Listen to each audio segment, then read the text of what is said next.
Hey warriors. They don't respect you financially because you were trained to feel guilty about wanting money. From the moment you were young, you were taught to trade time for survival, while others learned how to trade influence for control. That wasn't an accident. It was conditioning. Money never became hard because you lacked effort. It became hard because you were taught the wrong relationship with it. Fear sits at the center of that relationship. Fear of judgment, fear of appearing greedy, fear of being exposed as not enough. And fear is the easiest handle to pull if someone wants to move you where they want. Listen to how money is discussed around you. Be grateful. Don't rock the boat. Hard work pays off. These phrases sound moral. They feel safe, but safety is often the language of obedience. If money truly rewarded effort, the hardest workers would be the wealthiest. You already know that isn't true. Somewhere deep inside, you've felt the disconnect, the exhaustion of doing everything right and still standing in the same place. That feeling isn't failure. It's a signal that you've been playing a game designed to keep you playing, not winning. Before we go further, mark this moment. Subscribe. Not for me, but because this is where you stop consuming money myths and start seeing money as power psychology. Here's the foundation you were never given. Money is not moral. Money is directional. It flows toward leverage, visibility, and perceived value. Machiavelli captured this when he wrote, "Men judge more by the eye than by the hand." In plain terms, appearance of value beats honest toil every time. Not because the world is cruel, but because humans respond to signals faster than substance. You can resent that truth, or you can use it. Picture two people at work. One stays late, delivers quietly, never frames outcomes. The other speaks concisely, positions results, and makes decision makers feel safe choosing them. Same effort, different outcome. Money follows the second because certainty reduces risk. People don't pay for effort. They pay to reduce uncertainty. Calm communication closes doors gently and opens bigger ones. Fear keeps you from acting on this. Fear whispers that visibility is arrogance, that asking for more is ungrateful, that boundaries are selfish. Every time you obey that fear, you hand leverage to someone else. Awareness begins when you see fear as a tax you've been paying. The moment you notice it, you stop confusing humility with invisibility, and you start understanding why money has been avoiding you. Not because you're undeserving, but because you haven't been positioned to be chosen. And once you see that, the story changes. You realize money didn't avoid you because you lacked value. It avoided you because you never signaled it clearly. Systems don't read effort. They read signals. Employers read confidence. Markets read clarity. Investors read positioning. When your signals are weak, money hesitates. When your signals are calm and precise, money moves. That's not mysticism, it's behavioral economics dressed as common sense. Notice how guilt keeps you quiet. Guilt tells you to accept low offers so you don't look difficult. Guilt convinces you to over-deliver without renegotiating terms. Guilt makes you explain your price as if it needs forgiveness. But guilt is just a leash.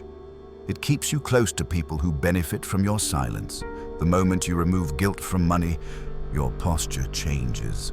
You stop apologizing, you stop justifying, you state terms, and terms are power. Look at how deals actually close. The person who talks less wins more. The person who can pause wins leverage. Silence creates gravity. When you rush to fill space, you give the other side information they didn't earn. When you wait, you invite them to reveal what they need. Money moves toward the one who controls tempo.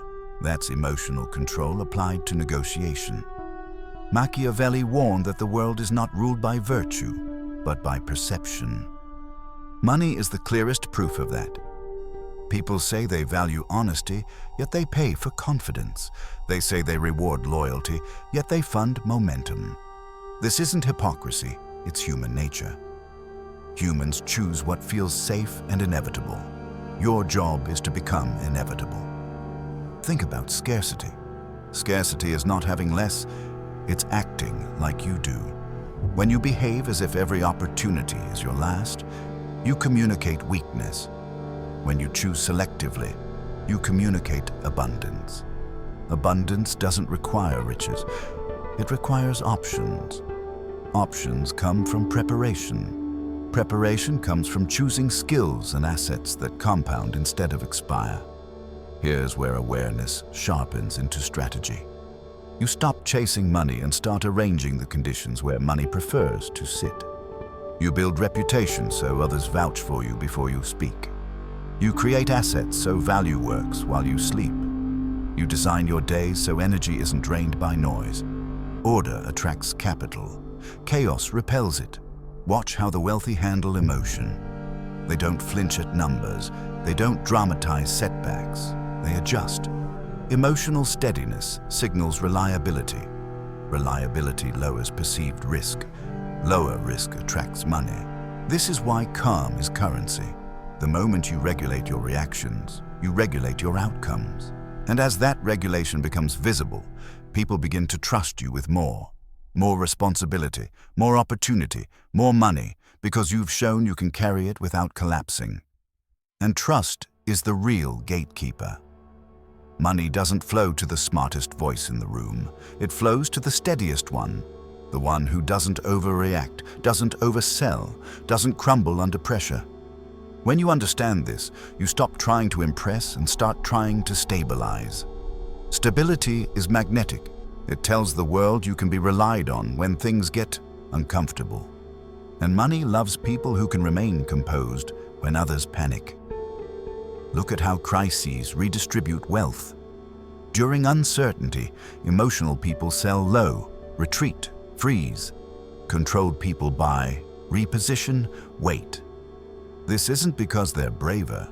It's because they trained their nervous system not to hijack their decisions. Emotional mastery turns volatility into advantage. That's why financial education without emotional control is useless. Knowledge tells you what to do. Control determines whether you'll actually do it when fear arrives. Notice how timing works. The one who needs money now accepts worse terms. The one who can wait chooses better ones. Waiting is leverage disguised as patience. But patience isn't passive, it's built. You earn it by lowering your burn rate, stacking reserves, diversifying income, and refusing to inflate your lifestyle. This is not asceticism, it's strategy. You don't starve yourself, you free yourself. Think of the employee who lives paycheck to paycheck versus the one with a buffer. Same job, different power. The buffered employee can negotiate, walk away, speak plainly. The other must comply. Money obeys the one who has room to move. Room is created through discipline long before opportunity appears. Here's another quiet truth. Money avoids desperation because desperation demands certainty. Markets don't offer certainty. Life doesn't either. The people who win are comfortable acting with incomplete information. They decide, test, adjust. They don't need perfect clarity to move. They create clarity by moving. This is why perfectionism is expensive. It delays action until advantage evaporates. Machiavelli hinted at this adaptability when he wrote about fortune favoring the bold. But bold doesn't mean reckless. It means decisive. Decisiveness calms others. Calm others follow. Followership attracts resources. Resources attract more resources. This is momentum, and momentum compounds faster than effort ever could. As this awareness settles in, something inside you shifts. You stop moralizing outcomes. You stop blaming luck. You stop waiting for fairness. You begin designing conditions. You ask different questions. Not, how hard should I work?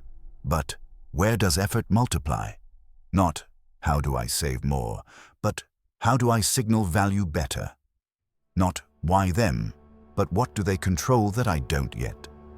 This is the turning point where fear loosens its grip. When you see money as a system of signals, leverage and emotion, shame dissolves. Wanting more stops feeling dirty and starts feeling informative. Desire becomes data, and with data, you can plan. With planning, you can act. With action, you can reposition. And repositioning is how money finally starts moving toward you instead of past you. And as money begins to move toward you, you notice another pattern most people miss. It doesn't arrive when you plead for it. It arrives when you make yourself easy to choose. Ease is underrated power. Complication repels capital. Clarity attracts it. When your offer is simple, your message clean, your behavior predictable in the best way, people feel safe saying yes. Safety closes deals faster than brilliance. This is why over-explaining hurts you. When you justify your price, you signal doubt. When you add disclaimers, you invite negotiation. When you rush delivery, you imply scarcity. Each small behavior leaks leverage. The calm statement of terms, without apology, without urgency, creates gravity. Gravity pulls decisions toward you. Money follows gravity. Watch how pricing actually works. High prices don't scare the right people. Uncertainty does. The wrong clients haggle because they don't trust outcomes. The right ones pay because they trust the process. Your job is to increase trust by reducing emotional noise. Fewer words, cleaner boundaries, clear timelines. Consequences stated once, silence after. The person who can sit in silence owns the room. This extends beyond business. In everyday life, the one who controls spending tempo controls freedom. Impulse spending is emotional leakage. It's relief disguised as reward. The purchase feels good because it ends discomfort. But discomfort is information. If you numb it, you lose the message. If you read it, you learn what to build. Discipline is not denial. It's delayed gratification aimed at leverage. Consider assets versus habits. Habits consume, assets produce. When you shift focus from habits that feel good now to assets that pay later, your future options expand. Options are power. With options, you can refuse bad deals. Without them, you rationalize acceptance. Rationalization is the mind's way of protecting the ego when leverage is missing. This is where emotional control deepens. You stop reacting to short-term pain. You plan for long-term positioning. You don't announce moves before they're ready. You don't chase applause. You let results speak. Quiet execution beats loud intention. Money respects results. There's also a social layer. People mirror your relationship with money. If you treat it as fragile, they treat you as fragile. If you treat it as neutral, they negotiate neutrally. If you treat it as directional, they align. Your internal posture becomes external policy. That's why calm people get better terms without asking. They signal that terms matter. Machiavelli understood that power is maintained by those who control appearances and timing. Money is no different. Appearances are signals. Timing is leverage. When you master both, you stop feeling chased by bills and start feeling pursued by opportunities. Not because the world changed, but because you did. And once this clicks, you feel a new kind of confidence. Not bravado, not greed. A steady knowing that you can adjust, wait, and choose. That knowing quiets fear. Quiet fear sharpens judgment. Sharp judgment compounds outcomes. This is the path, from awareness into empowerment. And it's only just beginning. And as empowerment starts to replace anxiety, you begin to notice how rarely money is actually about numbers. It's about behavior under pressure. It's about how you respond when terms tighten, when timelines shrink, when someone tries to rush you into a decision. Most people fold in these moments. They discount, they concede, they explain. They do it because urgency hijacks their emotions. Emotional control is the difference between holding value and giving it away. Think about negotiations you've lost. Not because the offer was wrong, but because you felt cornered. Cornered people make cheap decisions. Centered people make profitable ones. The moment you learn to slow the moment down, you change the outcome. A pause, a neutral response. A simple, let me think. That small delay restores leverage. Time is not passive. It's a tool. Use it. This applies to investing, career moves, partnerships. When everyone is rushing, patience becomes contrarian advantage. When everyone is euphoric, restraint protects you. When everyone is fearful, preparation positions you. Emotional discipline turns cycles into opportunities. Without it, cycles turn into losses. That's why the same markets make some people wealthy and others broke. The market didn't change, their reactions did. Now, here's the uncomfortable truth most people avoid. If your income depends entirely on someone else's approval, your freedom is conditional. Conditional freedom breeds compliance. Compliance erodes confidence. Confidence erosion leaks into pricing, boundaries, and decisions. This is why diversification matters, not just of income, but of identity. When you have more than one way to win, you stop needing any single gatekeeper. Gatekeepers lose power when you have exits. Build exits deliberately. Skills that travel, audiences you own, products that scale, equity that compounds. Each exit reduces fear. Each reduction in fear improves judgment.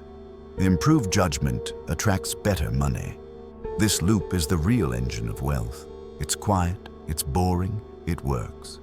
And right here, lock this in, like this before we go further. Not as a habit, but as a marker that you're choosing composure over panic, strategy over noise. Watch how your language shifts as this embeds. You stop saying, I hope. You start saying, I plan. You stop saying, I need. You start saying, I prefer. Preference signals choice. Choice signals power. Power attracts alignment. Alignment attracts capital. Finally, notice how empowerment feels different from motivation. Motivation is loud and temporary. Empowerment is quiet and durable. It doesn't push you to act. It allows you to choose. When you operate from choice, you stop chasing validation through spending, status, or speed. You move deliberately. Deliberate movement compounds. Money begins to respond to you differently now, not because you changed your morals, but because you changed your posture. You're no longer asking money to save you. You're inviting it to work with you. And when money senses partnership instead of desperation, it shows up with better terms. And better terms change everything. They give you breathing room. Breathing room gives you clarity. Clarity sharpens decisions. When you're no longer gasping, you can finally see patterns instead of reacting to emergencies. Emergencies are expensive. Calm is efficient. This is why people who live in constant urgency stay broke even when they earn more, because urgency burns leverage faster than income can replace it. Now watch how emotional narratives are used to keep you urgent. This is your last chance. If you don't act now, you'll miss out. Be grateful you even have this. These phrases aren't information, they're pressure. Pressure exists to collapse your time horizon. When your horizon collapses, you choose relief over advantage. The disciplined response is simple. Widen the horizon. Ask what happens if you wait. Ask what alternatives exist. Ask what leverage you're surrendering by acting now. Questions restore power. Machiavelli would call this understanding fortune, knowing when to move and when to resist. He understood that timing is a weapon. Move too early and you expose yourself. Move too late and you miss the opening. Emotional control lets you sense timing without panic. Panic destroys timing. Control preserves it. This is also why storytelling matters with money. People don't buy spreadsheets, they buy certainty wrapped in a narrative. If you can frame outcomes clearly, you reduce perceived risk. Reduced risk commands premium pricing. This is why branding works. Branding isn't decoration, it's risk management. It tells the buyer, others chose this, you can too. Social proof calms fear. Calm opens wallets. Notice how your self-talk changes as this lands. You stop shaming yourself for wanting more. Shame was never noble. It was useful to those who needed you compliant. When shame dissolves, ambition stops hiding. You don't broadcast it, you channel it. Channeling beats announcing. Announcing invites interference. Another shift happens quietly. You stop counting wins by speed. Speed is overrated. Endurance wins. Endurance is built by systems that don't require constant emotional input. Automatic transfers, clear budgets, scheduled reviews. These aren't restrictive, they're freeing. They remove daily decision fatigue so your best energy goes to leverage, not maintenance. Think about attention as currency. Where your attention goes, money follows. If your attention is scattered, money scatters. If your attention is focused, money concentrates. Concentration compounds. This is why the wealthy protect their calendars, not out of ego, but out of understanding. Time is the only resource you can't earn back. As empowerment deepens, you stop fantasizing about windfalls and start engineering inevitability. You build boring advantages that stack. You let time do heavy lifting. You trade excitement for consistency. Consistency doesn't feel powerful day to day, but it becomes unstoppable over years. And here's the final emotional shift in this phase. You stop asking money to validate you. Validation is a trap. When money becomes validation, you overspend to feel worthy and underpriced to feel accepted. When money becomes a tool, you use it without drama. Tools don't judge you, they extend you. This is where real confidence takes root, not in what you have, but in how you relate to it. And once confidence takes root, your behavior changes in ways others can't quite name. You become harder to rush, harder to intimidate, harder to manipulate with praise or fear. This is when money stops feeling like a verdict on your worth and starts behaving like a resource you deploy. Deployment requires strategy. Strategy requires distance. Distance comes from emotional regulation. Notice how often people sabotage themselves right before a win. They talk too much. They celebrate too early. They relax discipline because relief feels earned. But relief is temporary. Systems endure. The disciplined person maintains structure even when things improve. They don't loosen boundaries just because pressure eased. This is why sudden income often disappears. The identity wasn't ready. Empowerment is not about earning more once. It's about becoming someone who keeps leverage when income rises. Here's a truth that stings. Many people want money to fix feelings it cannot fix. Loneliness, insecurity, comparison. When money is used as anesthesia, it loses its power as a tool. The empowered treat money like infrastructure, invisible when it works, noticeable only when it's misused. This mindset prevents the emotional swings that drain accounts and credibility. Watch how empowered people handle losses. They don't dramatize. They document. They adjust. They move on. Loss is tuition. Panic turns tuition into debt. Emotional composure turns it into education. This is how setbacks become stepping stones instead of scars. Over time, this calm response becomes part of your reputation. People trust you with larger stakes because you don't implode when things go wrong. Reputation is silent leverage. You don't need to announce it. Others carry it for you. A reputation for fairness, decisiveness, and calm under pressure attracts opportunities before they're public. This is how rooms open quietly. This is how money finds you without chasing. Now, notice the social friction that appears as you change. Some people will try to pull you back into old patterns. They'll joke about your discipline. They'll question your caution. They'll frame restraint as fear. This is projection. Your control exposes their lack of it. Stay steady. You don't need to convince them. Consistency convinces over time. Machiavelli understood that those who rise must expect resistance, not because they're wrong, but because they threaten the existing order. Your new relationship with money threatens narratives that kept others comfortable. Let the discomfort sit. You don't owe explanations. As this phase settles, your goals simplify. Fewer moves, better timing, cleaner execution. You stop reacting to headlines and start responding to fundamentals. You measure progress in optionality, not applause. Optionality means choices. Choices mean freedom. Freedom means calm. And in that calm, a final clarity emerges. Money was never the destination. Control was.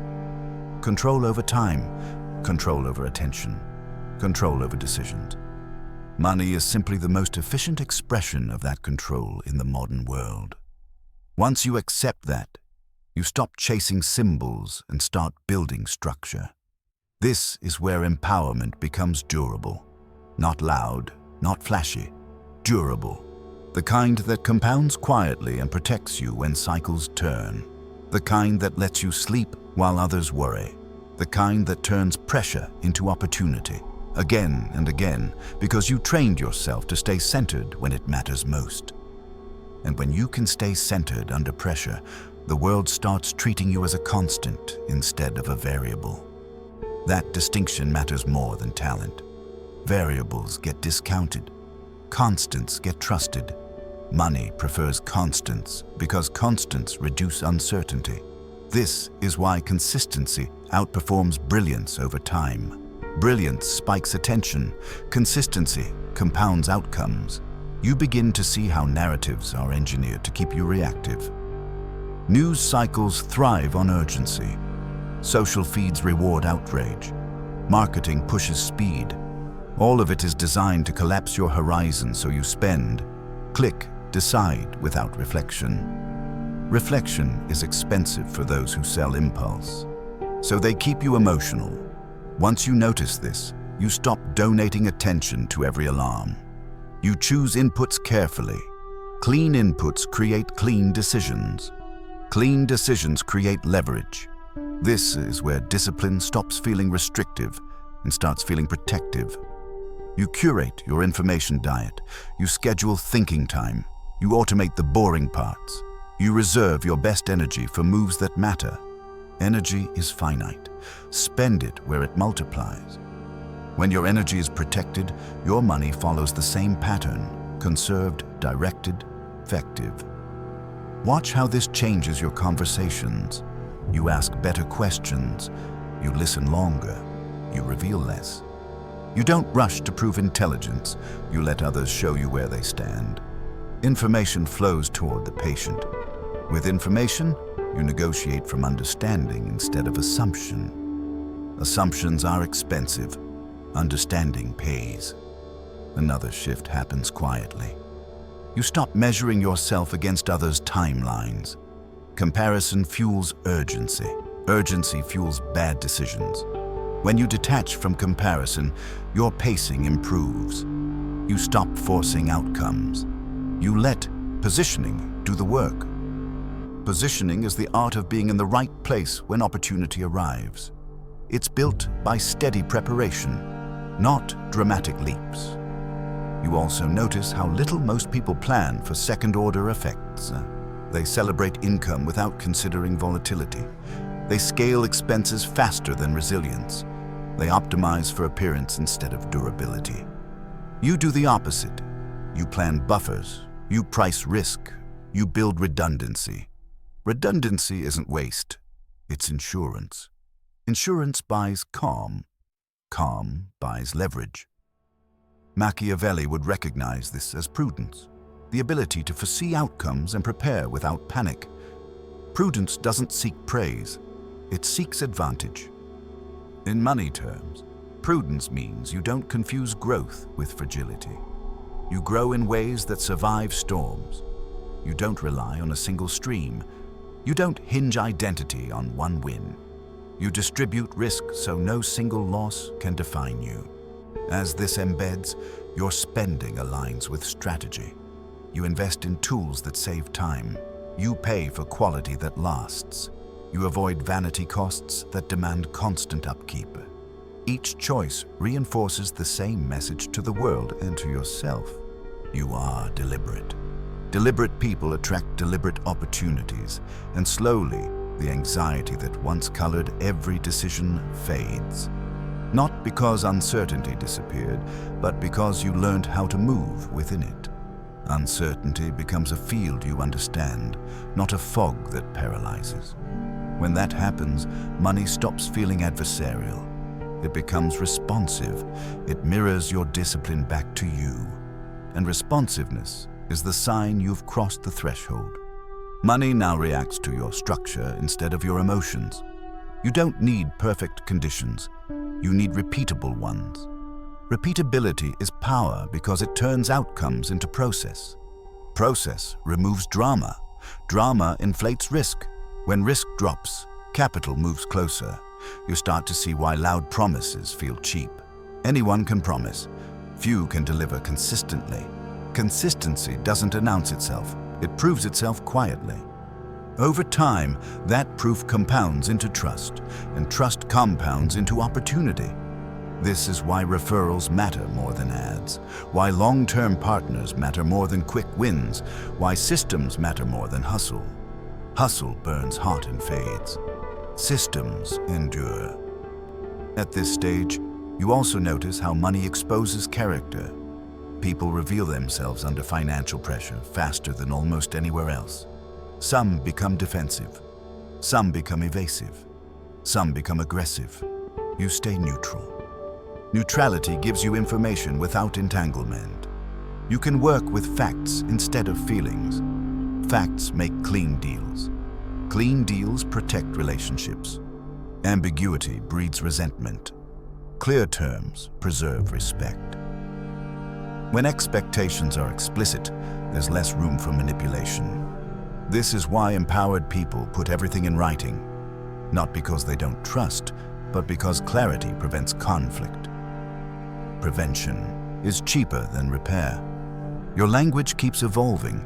You stop saying, "I can't afford it," and start saying, "It's not a priority." That shift restores agency. Priorities are chosen. Affordability feels imposed. When you speak in terms of priorities, you remind yourself that you're deciding, not being decided for.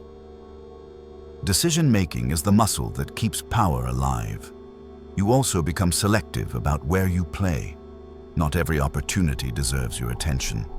Focus is leverage. When you narrow your field, your impact increases. This is counterintuitive to those raised on scarcity. They chase everything and catch nothing.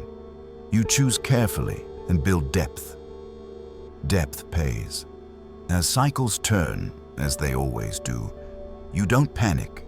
You anticipated change. You kept buffers.